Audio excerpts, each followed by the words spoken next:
You know that feeling, right? The instant, sharp cold of hand sanitizer on your skin? Or maybe the surprising warmth when you mix certain laundry powders with a bit of water. Well, these aren't just random feelings. They're actually tiny, powerful energy exchanges happening right in the palm of your hand. It all comes down to a really simple question. Where is the heat going? Let's figure out the secret science behind it all.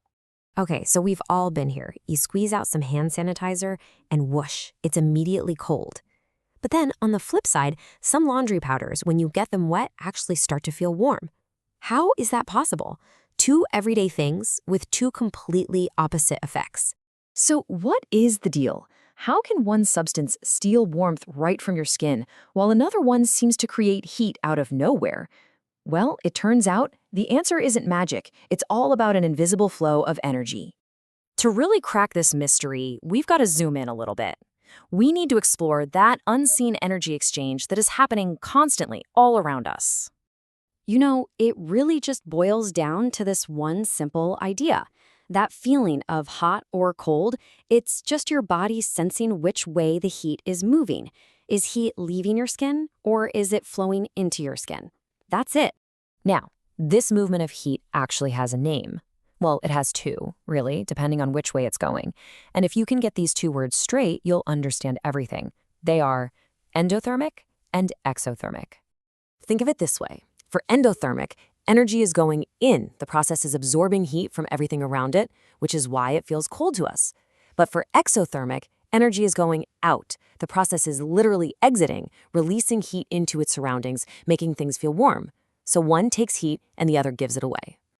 So let's take a closer look at endothermic. Think back to that hand sanitizer. The alcohol in it evaporates, like super fast. And to do that, to turn from a liquid to a gas, it needs energy. So where does it get it? It literally steals that energy as heat right off your skin.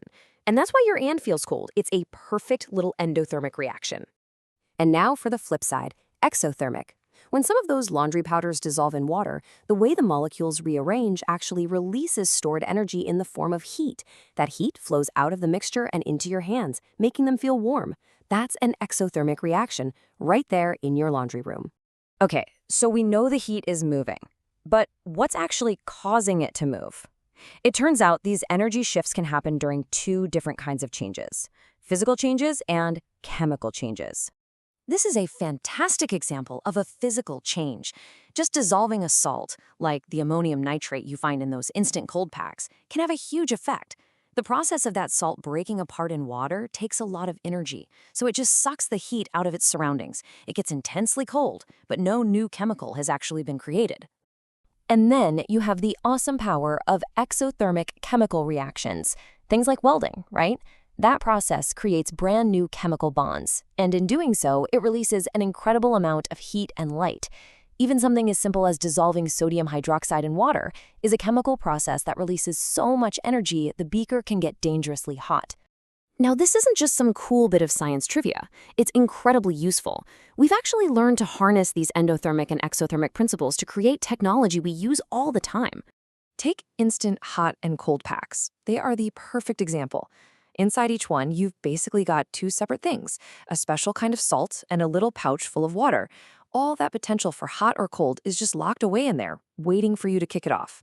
So when you finally squeeze that pack and break the inner bag, bam, the magic happens. If it's a cold pack, you're dissolving something like ammonium nitrate.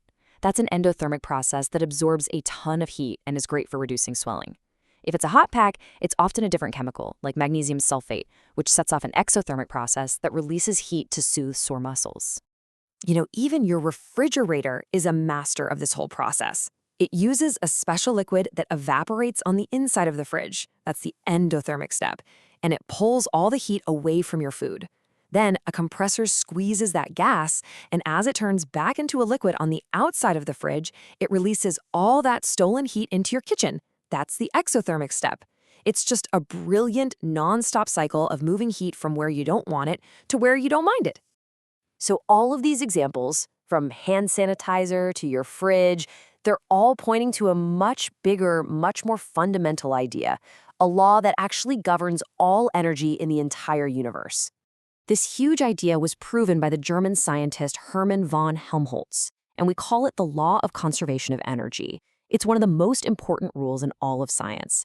And what it basically says is you can't just make energy out of nothing, and you can't destroy it. All you can do is move it around or change what it looks like. So here's the bottom line. The cold you feel from that sanitizer isn't the destruction of heat, and the warmth from that laundry powder isn't the creation of new heat. It's all just energy on the move. It's being absorbed, it's being released, or it's being converted from one form into another.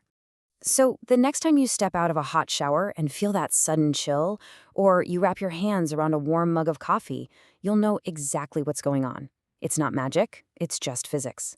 So my question for you is, now that you know the secret, what's the next hot or cold thermal exchange you're going to notice today?